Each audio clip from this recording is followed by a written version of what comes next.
আমরা দেখেছি ইদানিং যে অনলাইন প্ল্যাটফর্মগুলোতে বিভিন্ন সাধারণ মানুষদের না বুঝে করে বা এই অপরাধকে হালকা করে দেখে, কিন্তু একজন আলেম যে একজন ইসলামী দলের কর্মী, একজন ইসলামী দলের নেতা যে সে অপরাধ কখনো করতে পারে না। আল্লাহ রাসূল বলেন না যে কাফের মিথ্যা কথা বলতে পারে না, কিন্তু রাসূল বলছেন মুমিন কখনো মিথ্যা কথা বলতে পারে না।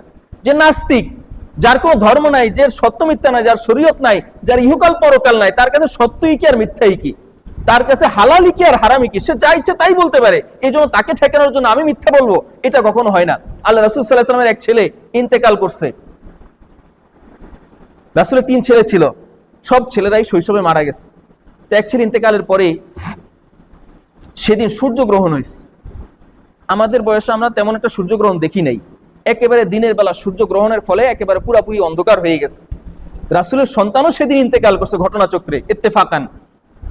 তো কাফিররা বলতে শুরু করলো যে আসলেই তো দেখো, আকাশ কান্নাকাটি করতে, সূর্য কান্নাকাটি করতেছে। কি জন্য বলতে পারো? আজকে মুহাম্মদের ছেলে মারা গেছে। যদিও তারা মুহাম্মদ সাল্লাল্লাহু আলাইহি ওয়াসাল্লামকে বিশ্বাস করে না, কিন্তু তারা বলতেছে কি যে মুহাম্মদের ছেলে মারা গেছে বলে সূর্য কান্নাকাটি করতেছে, শোক প্রকাশ করতেছে। দেখো, মুহাম্মদ মনে হয় আসলেই নবী।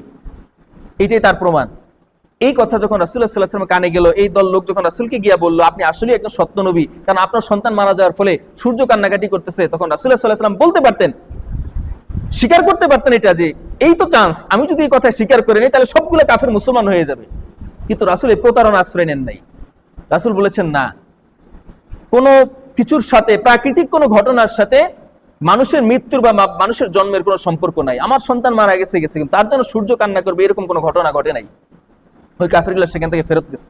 কিন্তু আল্লাহ রাসূল চাইলেই তো যে মুসলমানগুলো, এই কাফেরগুলো আমি মুসলমান বানাই ফেলে, এই মিথ্যা কথাটা বইলা, তাও রাসূলের বানানো কথা না, তাদেরই বানানো কথার মাধ্যমে তাদেরকে মুসলমান বানানোর সুযোগ রাসূলের হাতে ছিল, কিন্তু রাসূল সে প্রতারণা আশ্রয় নেন নাই। কিন্তু আমরা দিন কায়েমের নামে, ইসলাম কায়েমের নামে প্রতারণা, হারাম, কুফরি, শিরকি, আজে বাজে বিদআতি মতবাদগুলো গ্রহণ করি এবং এটাকে হালাল বলে প্রচার করি।